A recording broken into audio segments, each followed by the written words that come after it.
What's up guys, Wazard here, and welcome back to Wynncraft! In the last episode, we finished the King's Recruit quest and made it to the province of Wynn. And now here we are, in Ragni. In this episode, we're going to be looking all around town, and yeah, exploring the city, seeing what there is to offer.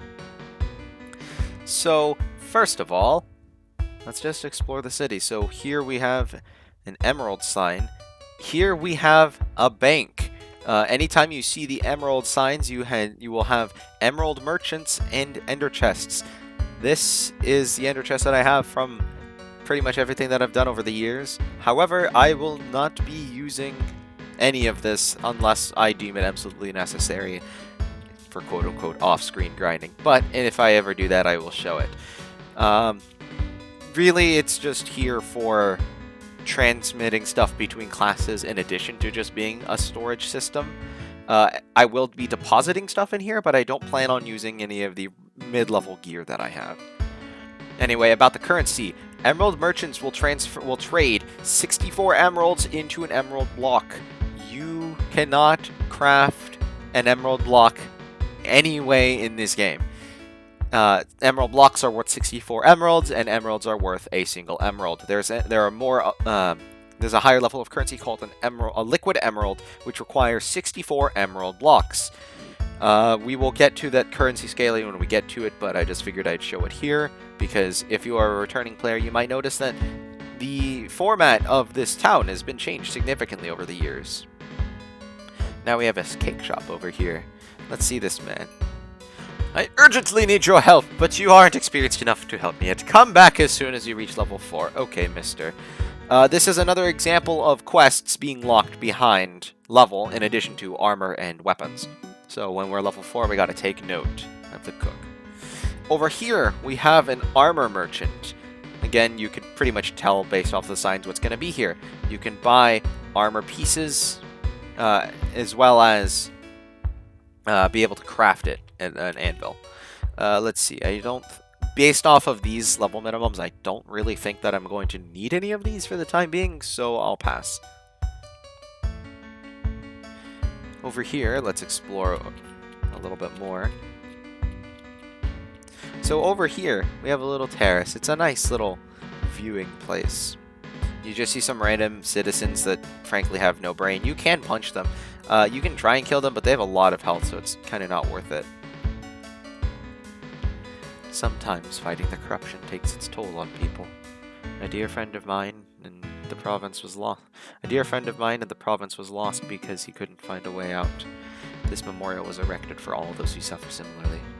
If you are ever confronted by the demons within, please seek help. A memorial to the soldiers that did not die by the enemy's blade, but fell to the enemy that lurks within us all.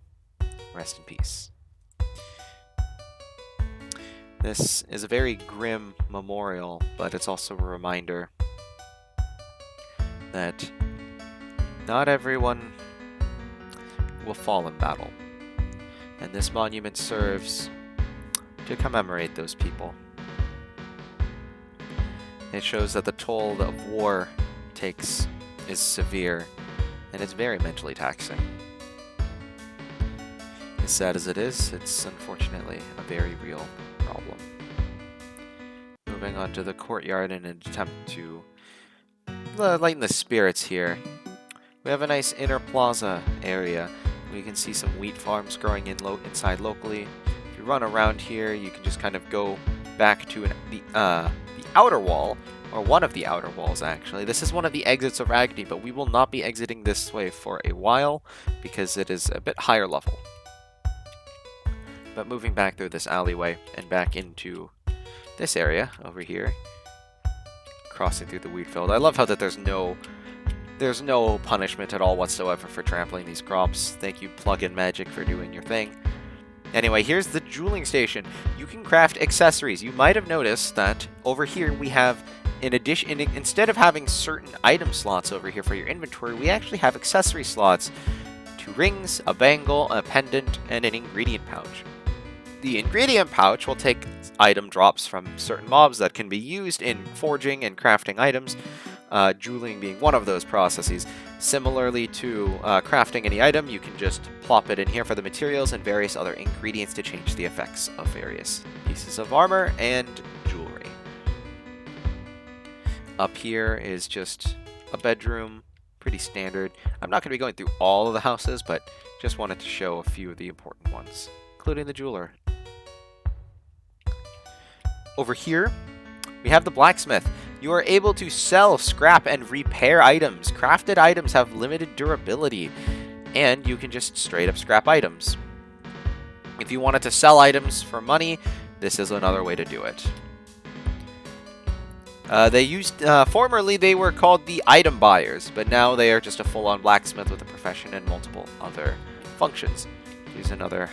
Oh, I thought there was a door there. Yeah, some of the NPCs act rather questionably, but it's pretty funny just to see them just like spinning around. You can punch them and no one will care. Bob the zombie. That's weird. You get 1 Bob's tier in plus 25% effectiveness to ingredients under this one. It requires crafting level 4 minimum to be able to use it at all and does minus 70 durability. You will get into more about the specifics of Bob and why that there is a zombie that can spawn in the middle of town. There's another blacksmith over here. Now you might notice on the right hand screen you have daily objectives. These are purely for additional rewards and not related to the story at all. There's another blacksmith. There's a lot of these things. Potion merchants. These are one of the most important ones in my opinion, because later on there are other potions than simply health potions. Health potions are of course extremely useful, also limited by the level, but what makes them stand out in the future is that there are more than just healing potions. I just said that anyway. There are mana potions and other elemental skill potions as well, and they have very, very helpful effects in the future, but for now it's just healing potions, and frankly you can for the most part just get them from item drops. But if you need to buy some and stockpile, then here we go, and then alchemism, you create potions yourself. Moving on through here, it's just another part of town. It's pretty fun just to roam around and see what there is to see, and part of that fun is doing so yourself. So I highly encourage you guys to just run around the city and just see all there is to see. We're moving up into this building. We have an attic with a bunch of chests. None of these chests are even interactable, but nonetheless it's cool to see that we're able to go here. And you see that glowing chest over there, actually. That glowing chest actually indicates one that we can open. As you can see, they contain a lot of really good loot. But however, after you exit, whether or not you take everything, these chests will disappear. They are generally going to be in the same respawn locations every single time. Furthermore, for more than just the reasons of it's nice to have them, I highly recommend collecting the weapons that you don't end up needing for your class, because even though I can't use this birch wooden spear, I can actually go over to the blacksmith and showcase that right now, what it looks like to sell an item. So looking at this is just a birchwood spear, so this is just a normal vanilla item, but nonetheless it is useful to be able to use or keep or sell and trade with other players, because again, this being an MMORPG, you are able to trade with other players, and I will show some of the multiplayer aspects in the future. However, that is largely it for the main interactable parts of Ragni. Otherwise it seems to be mostly just exploration, with the exception of 2 final areas. This one right here is the Scroll Merchant. Scroll Merchants are very useful for buying scrolls at the cost of a soul point. You will be able to teleport to the main hub or the main center part of any city that you have visited. That is the key operator that you have visited. I have teleport scrolls for various other cities in this world in my ender chest. However, I won't be able to do that to go there because this character has not been there before. It's also pretty wise not to go there, considering the fact that they're going to be higher level, especially if you're just at the beginning. Scroll merchants don't always sell only the town that you're in. They will also sell other ones at a premium. So for example, the hub city Deathless, you'll be able to buy that at pretty much all the cities beyond Deathless. Lastly, there's the weapon merchant, which is, as you would expect, sells weapons. There's the oak, and then there's the birchwood relics. It's also worth noting that it is untradeable. You are not able to trade these low-level items for anything with NPCs or players. The only way that you can get rid of them is by physically discarding them. There are various scrapping points, as well as you can just leave it and run, to be perfectly honest. And with that out of the way, let's exit this bridge. Not before swiping this chest. Ooh. Birchwood Relic. Once I'm level 6, I'll be sure to use that because it has a slightly wider range. Actually, frankly, it doesn't seem that much. That doesn't seem worth it, because even though there's a slightly wider range here, it's the damage ranges are low enough to where it doesn't really mean much. I'm going to put the group feather over there and put the beak of Nivlin Beauty in there. Ensign. I see you want to venture out into the wilderness. My name is Ensign, and I am now a retired knight. I spent most of my life fighting for Ragni's army, just like you. I know how hard it must be to be a recruit at this time, so I thought I've got something that could help you. Well, I don't have it, but my brother does. Follow this road. He's at the entrance of the Nivla Forest. You can't miss him. Just head at the end of the trail past the item identifier. Tell him I sent you. He can be a jerk to strangers sometimes. New quest started, Ensign's brother. So opening up the quest book, you can see all of these different quests that I cannot start. The primary order of the quests is quests that you have accepted, quests that are available, as well as quests that are unavailable. And at the very back of your quest log are the quests that you've completed. There are other things that you can do here, so you can track your quests based off of the combat level, how many of each done, and your progress for that. For discoveries, you can see there are various different kinds of discoveries. There are locations in the world, as well as various territories.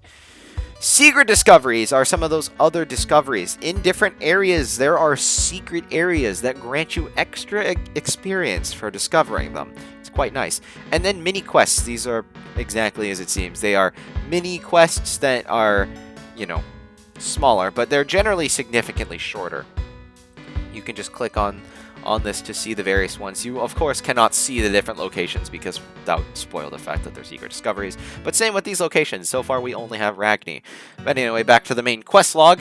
There's also this other one called Poisoning the Pest that we're able to do. So by right-clicking and holding the book, we can actually track it. And as you can see, our coordinates are displayed on the bottom. So if we continue going in this direction, notice that the sprint will cover that. We just keep traveling in this general direction. We should find it over this way. Anyway. Whew, thank you, Mr. Golem. Anyways, welcome to the wild. This area is known as the Emerald Trail. This is the first main area that most people will go to in their playthrough. And it's a pretty peaceful one, relatively speaking. Obviously, there are zombies here. However, on the normal trail, you shouldn't encounter many too difficult enemies. This level 6 one seems to be the highest level one, if I can even hit it.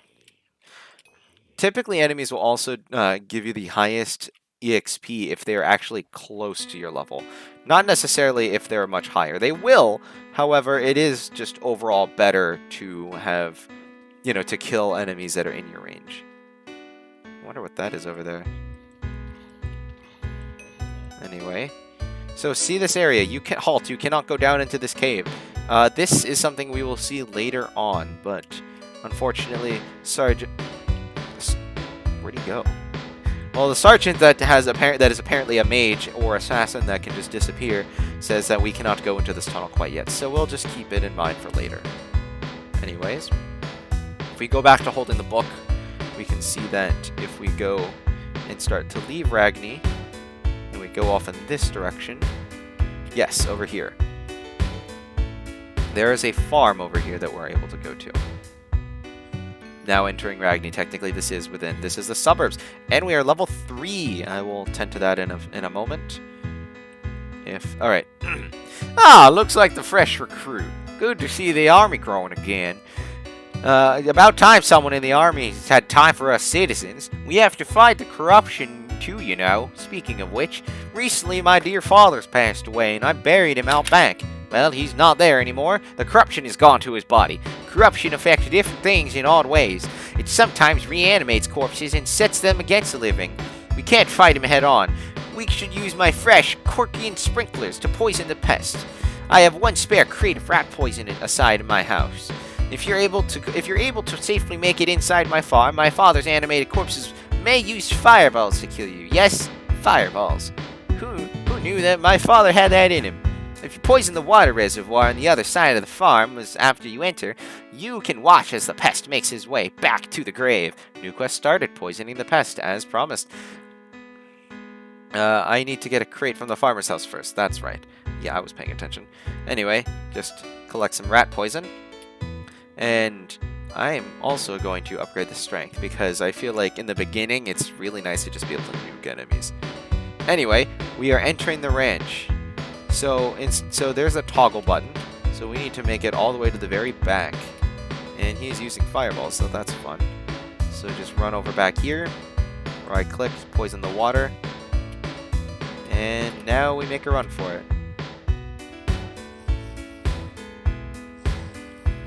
Sprinkle and poisoning the water.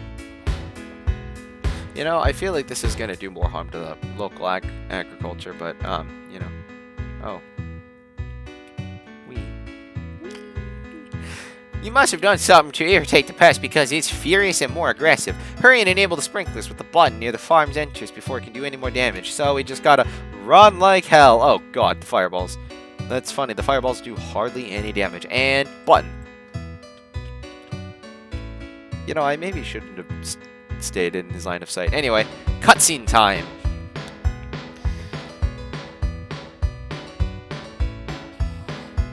And there he goes.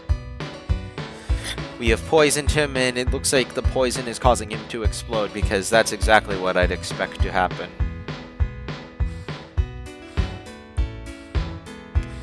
Yeah, because apparently rat poison makes things explode. Learn something new every day. Well, I think we got him. I just kind of want to check and look at this. Apparently corruption creates slime blocks. Man, if corruption creates slime blocks, then corrupt me up, baby. Let's go. Anyway.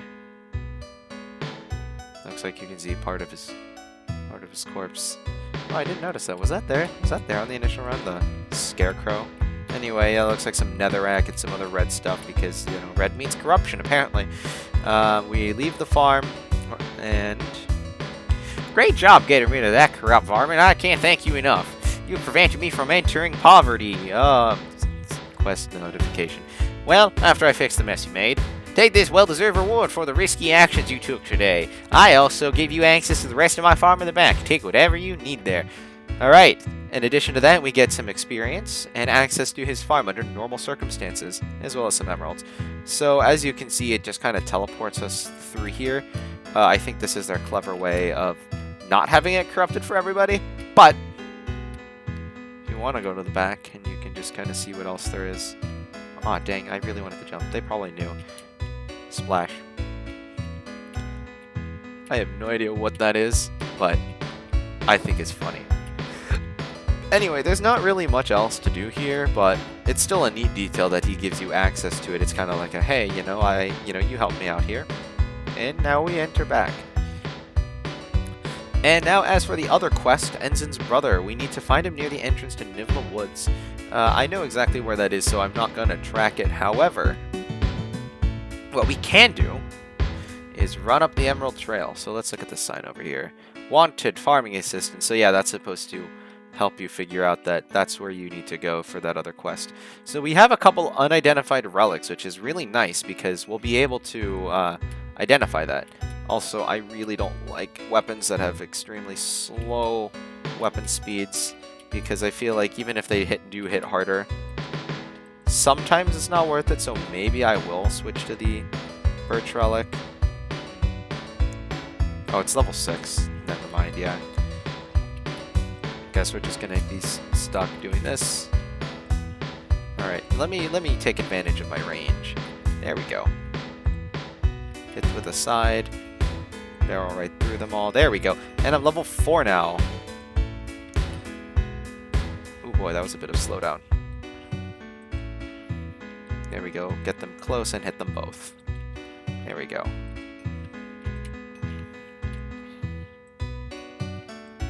And with that, I think, at being level 4 now, just upgrade some more into that. Yeah, so be careful and look out for various skills. If you're going for a nuke build with high strength mods, you might want to invest in weapons that have high earth damage, because that will give you that extra modification. Anyway, here we go. Here's another chest. It only has a single emerald, but hey, money's money. There's a lake over here, and there's also a gathering post. But in order to start this mini quest, you need to be fishing level 8. So, as for the off-screen grinding that I will be doing on this account, we'll primarily be doing this. If I get any other level ups, I will be showing that in footage in the episode that this would it would air in anyways. That way that there are no inconsistencies. But I do understand that grinding for various tool levels can be kind of cumbersome, especially if all I'm doing is saying, hey, we're going out fishing, you know? Anyway, here's another blacksmith, but more importantly, the identifier. And I can't go in for some reason. Dang. Oh yeah, you have to go through the... I don't know why you have to go through the middle one. Anyway, let's check our relics. We have the Bumblebee. It's a slow attack speed again. Does more damage, and it is level 2, so I can use it. So I might as well use this. Also, using this gives a plus 7% EXP bonus, so it might actually be worthwhile to get the final hit with this. As for the second one, what do we have? The Out. It's a level 5 plus 5 EXP bonus, as well as much more walk speed. It's normal attack speed, which is nice. So even though I'm sacrificing the 2% EXP bonuses when I hit level 5, I think I will be using this. Lastly, the Unidentified Wand, which I'm probably going to sell at the blacksmith. Sparklock. Seems pretty good. A lot of wands I notice have mana regen, which furthers the fact that mages are really good for being a support class, because then you can use heal relatively liberally. Anyway, you know, if we have to use a slow attack speed, I might as well use a stronger one. Oh, slow attack speed, but it doesn't give me the... Huh, weird.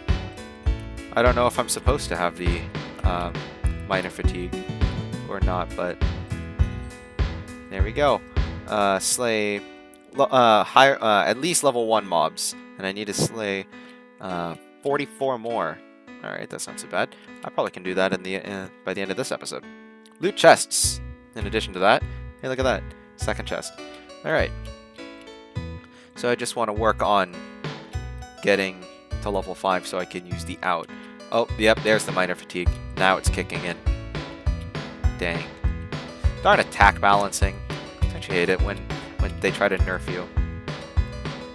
Oh, gotta let that tick out. Yeah, that's if you accidentally start your spell and you want to keep attacking, you have to kind of let the spell die down a little bit.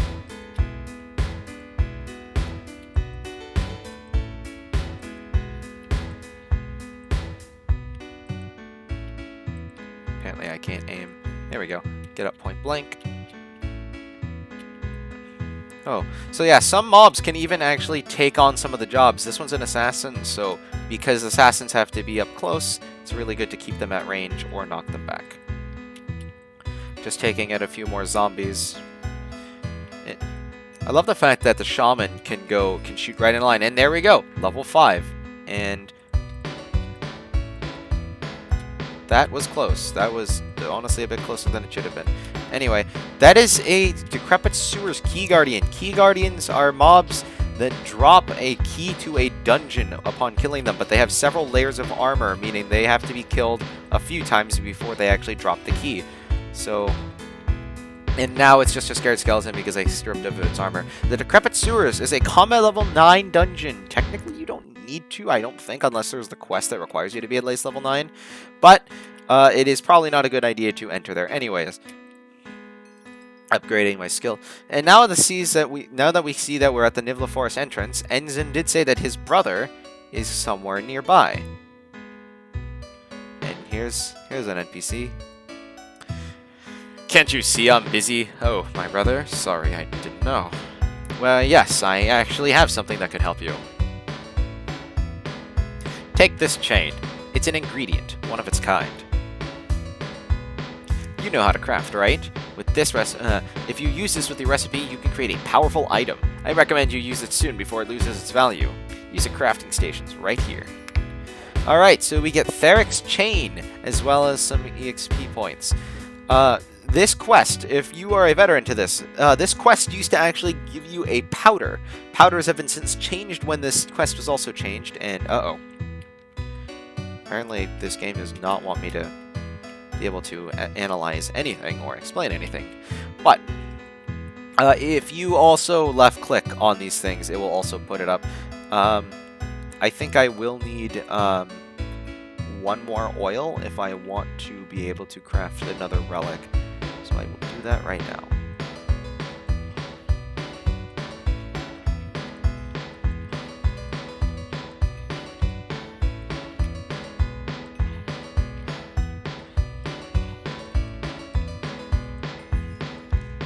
Alright, while I was on the way over, I got to level 6. Increasing my maximum health once again, as well as giving more soul points. No, not soul points. Skill points, which I will increase in strength. Unfortunately, I don't feel like it's exactly the safest idea to fish without clearing these guys out first, so luckily I'm just going to get to a high ground. Fortunately, I haven't been able to really take advantage. Ooh, tan leather boots. That is an HP increasing item, so putting those on now gives me a max level of 55. Alright, now let's get some oil from these fish. Gudgeon oil, there we go. I guess I can't stack those. That sucks. It's lame.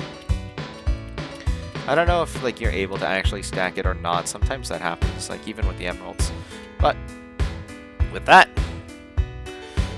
time to use Theric's Chain. Ooh, just might as well. It was right there. Okay, so woodworking. Alright, so it costs 2 oil and an there we go. I don't know why. Okay, so I do not have enough items. And I put in a chain.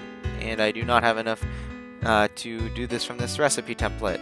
Ah, I see.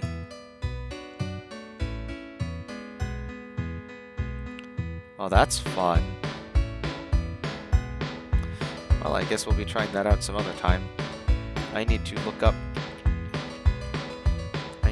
the recipe for that, but I will do that later because frankly, I don't really care about crafting items at this early on. But that being said,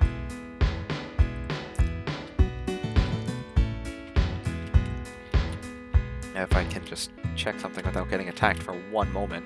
Jeez. Oh, another decrepit sewers key guardian. There we go. Key guardians, always take them out because you might as well get the key. Whether or not you're actually going to use it, it's always good to store in your ender chest for later. Because otherwise, you can buy them, but it is quite cumbersome. And with that, we've also finished our objective of slaying level 1+ mobs. Unfortunately, I don't think we will be getting the Wynn Dungeons one today. There is a mage zombie, and that kind of sucked. Oh, of course, there's a guy over in diamond armor flexing on all of us low levels. Fire zombie. Always collect health potions whenever you see it. I believe there's some degree of item protection. Oh, and look at that, combat level 7. Especially in the early levels, it does not take long at all to level up, which is what makes leveling up in the early game pretty nice. But, as I was saying, I'm pretty sure that there is some kind of item prioritization system. So if you are the one that actually does a majority of the damage and I think also the killing blow of the enemy, you get priority for picking up the items. I'm not entirely sure, and I will have to find out. Oh, and with that, and we loot a chest, and there's a third objective, an extra experience bonus. And with that, and we're back to entering Ragni.